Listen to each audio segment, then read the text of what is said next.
Hello students, अब तक हमने नर युग्मकोद्भिद की संरचना तथा उसके निर्माण के बारे में पढ़ा था। अब हम आवर्त बीजियों में लैंगिक जनन के लिए आवश्यक निषेचन पूर्व घटनाओं में से एक महत्वपूर्ण घटना मादा युग्मकोद्भिद तथा उसके निर्माण के बारे में पढ़ेंगे। आवर्त बीजियों में मादा जननांग को जायांग कहा जाता है। इसकी एक इकाई अंडप होती है, अर्थात मादा जननांग जायांग अंडपों का समूह होता है। इसे गुरु बीजाणुपर्ण भी कहते हैं। नर जननांग पुमंग या पुंकेसर के समूह को लघु बीजाणुपर्ण कहते हैं। चूंकि मादा युग्मकोद्भिद की आकार तथा आकृति नर युग्मक से बड़ी होती है, इसीलिए मादा युग्मक को गुरु बीजाणुपर्ण कहा जाता है।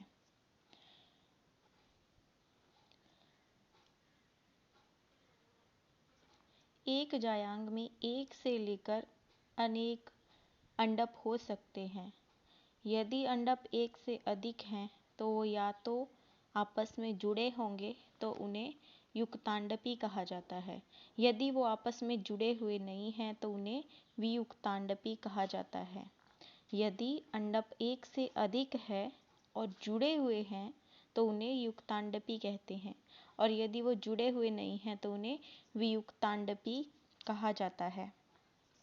अंडप की संरचना फ्लास्क के जैसी होती है। पुष्प का मादा जननांग भाग एक फ्लास्क नुमा संरचना होता है और इसके 3 भाग होते हैं। पहला अंडाशय, यह एक फूला हुआ और आधारीय भाग होता है। उसके पश्चात एक लंबी नलिका आती है जिसे वर्तिका या स्टाइल कहते हैं, और वर्तिका का अगला सिरा जो कि कुछ फैला हुआ होता है उसे वर्तिकाग्र कहते हैं। तो यदि हम इसकी संरचना बनाना चाहें तो वो कुछ इस प्रकार से बनती है। फैला हुआ भाग अंडाशय, उसके पश्चात एक लंबी नलिका जिसको हम वर्तिका कहते हैं, तथा ऊपर का फैला हुआ भाग जिसे हम वर्तिकाग्र कहते हैं। यह भाग अंडाशय, यह वर्तिका तथा यह वर्तिकाग्र।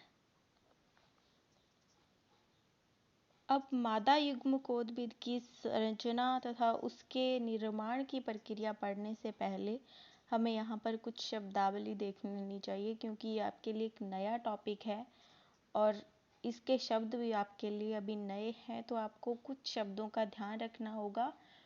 उसके पश्चात आपको ये टॉपिक अच्छे से क्लियर हो जाएगा। ये ज़्यादा हार्ड नहीं है, लेकिन समझने में आपको थोड़ा सा ध्यान देना होगा। सबसे पहले यदि हम अंडाशय के अंदर पाई जाने वाली गोलाकार संरचनाओं को देखेंगे तो उन्हें बीजांड कहते हैं। तो अंडाशय के अंदर पाए जाने वाली गोलाकार जो संरचनाएं होती हैं उन्हें बीजांड कहते हैं। बीजांड को गुरु बीजाणुधानी यानी कि मादा युग्मक बनने तथा मादा युग्मक के संचय का स्थान कहा जाता है। मादा युग्मक बीजांड में यानी कि ओव्यूल में बंद रहते हैं। तो अंडाशय यानी कि ओवरी ओव्यूल से मिलकर बनती है, तथा ओव्यूल यानी कि बीजांड के अंदर गुरु बीजाणु होते हैं। उसके पश्चात बीजांड तथा अंडाशय के बीच जुड़े हुए वृंतनुमा भाग को बीजांड वृंत कहते हैं।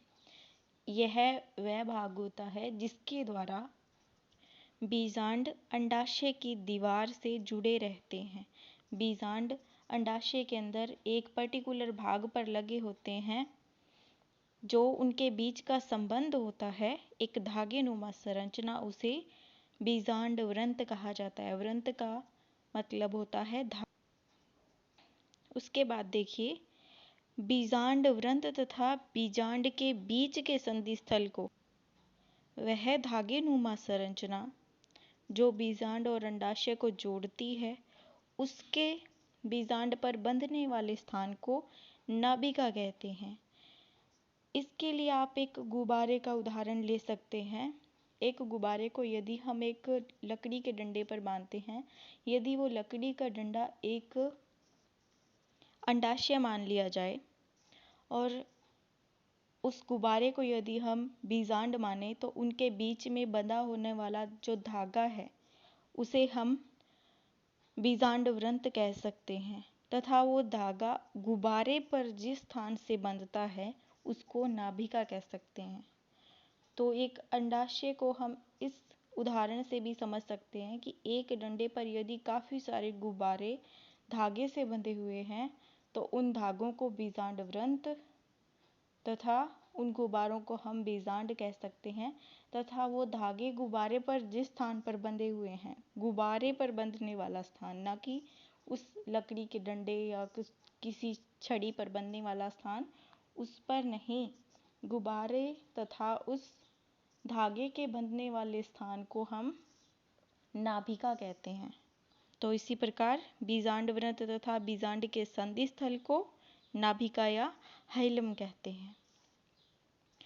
और कई बार क्या होता है कि इनके जुड़ने वाले स्थान पर एक उभारनुमा संरचना बन जाती है जिसे हम रेफी कहते हैं।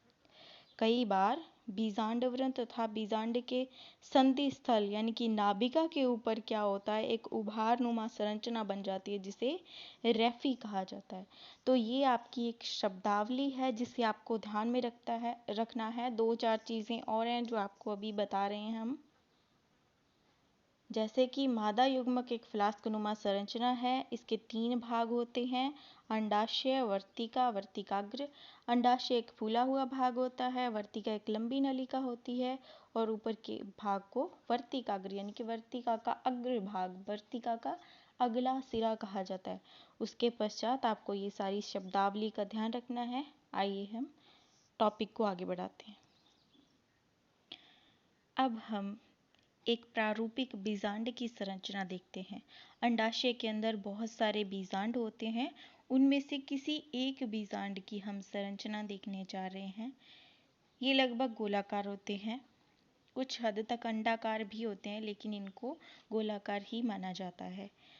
और ये मृदुत्तकीय कोशिकाओं से बने होते हैं। मृदुत्तकीय कोशिकाओं का मतलब मृदु ऊतकों यानी कि कोमल ऊतकों से मिलकर बनी हुई संरचनाएं होती हैं। ये कोमल होते हैं, इनमें कठोर कोशिकाएं नहीं होती। ये बाहर से 1 या 2 आवरणों से बंधे होते हैं, यानी कि ये एक स्तरीय या द्विस्तरीय होते हैं। और इनके आवरण को अध्यावरण कहते हैं। बाह्य आवरण को बाह्य अध्यावरण तथा आंतरिक आवरण को अंतः अध्यावरण। अध्यावरण यानी कि आवरण के अंदर आवरण, एक बाहर अंडाशय का आवरण तथा उसके अंदर लगे हुए बीजांड। तो ये बाहर का आवरण है, इसके अंदर आवरण है, उसके अंदर मादा युग्मकोद्भिद सुरक्षित रहता है।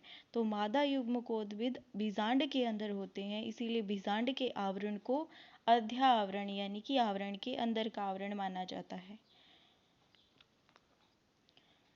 आवरणों की संख्या के आधार पर बीजांड अनेक प्रकार के हो सकते हैं। यदि एक अध्यावरण है तो एक अध्यावरणी, यदि 2 अध्यावरण है तो द्विअध्यावरणी, और कभी कभी अंडाशय में बीजांड पर अध्यावरण नहीं पाए जाते, सीधे ही मादा युग्मकोद्भिद अंडाशय में लगे रहते हैं, जिसे अध्यावरणी कहा जाता है। तो आवरणों की संख्या के आधार पर बीजांड 3 प्रकार के हो सकते हैं। एक अध्यावरणी यानी कि यूनिटैगमिक, द्विअध्यावरणी बिटैगमिक, अध्यावरणी अटैगमिक। तो अब हम एक प्रारूपिक बीजांड की संरचना को यदि देखें, आपको यहाँ एक चीज़ का ध्यान रखना है कि ये बीजांड प्रतीप बीजांड का चित्र है। ज़्यादातर आवर्त बीजियों में प्रतीप बीजांड ही पाए जाते हैं, लेकिन सभी में नहीं। ये एक प्रारूपिक बीजांड का चित्र है। ये बीजांड कई प्रकार के होते हैं। इनके प्रकारों का वर्णन हम अपने अगले टॉपिक में पढ़ेंगे, लेकिन अभी आपको ध्यान रखना है। अब देखिए, इस भाग को, एक डंडी नुमा जो संरचना, इसको हम बीजांड वृंत कहते हैं। यहाँ पर यह अंडाशय से जुड़ा रहता है, इसे बीजांड वृंत कहते हैं। यहाँ पर यह अंडाशय से जुड़ा रहता है। इस भाग को नाभिका कहते हैं। जो भाग इसका बीजांड वृंत का जो भाग बीजांड से जुड़ा हुआ है उसे नाभिका कहते हैं। इस भाग को बीजांड वृंत तथा इस भाग को नाभिका कहते हैं। उसके पश्चात का भाग आता है निभाग। आप यहाँ से इधर की ओर पढ़ना स्टार्ट करेंगे, ना कि सीधा यहाँ। आप पहले ऐसे देखिए, ये उल्टा है। प्रतीप का मीन्स होता है उल्टा, तो ये ऐसे घुमा हुआ है। तो आप पहले देखिए बीजांड वृंत, उसके बाद आता है नाभिका, उसके बाद का भाग आता है निभाग। यह भाग अध्यावरणों से घिरा हुआ होता है। इसे हम बोलते हैं बीजांड काय। बाहर की ओर ये दो अध्यावरण है, एक बाह्य अध्यावरण तथा एक अंतः अध्यावरण। इसके पश्चात आता है बीजांड काय। बीजांड काय के अंदर होते हैं भ्रूणकोश। बीजांड काय के अंदर का भाग कहलाता है भ्रूणकोश। इस भ्रूणकोश में आप पहले देखिए, एक अंड कोशिका होती है, दो उसकी सहायक कोशिकाएं होती हैं, एक द्वितीयक केंद्रक होता है जो सेंटर में भी हो सकता है, थोड़ा सा सेंटर से साइड में भी हो सकता है। लेकिन सबसे पहले आप देखिए, एक अंड कोशिका, दो उसकी सहायक कोशिकाएं, एक द्वितीयक केंद्रक तथा दूसरी ओर की जो कोशिकाएं होती हैं, ये इसके दो ध्रुव हैं। दूसरी ओर की जो कोशिकाएं हैं उनको प्रतिध्रुवी कोशिकाएं कहते हैं, यानी कि प्रतीप दूसरे ध्रुव पर उपस्थित कोशिकाएं कहते हैं। तो यहाँ का जो भाग है उसको हम पूरे भाग को कहते हैं भ्रूणकोश।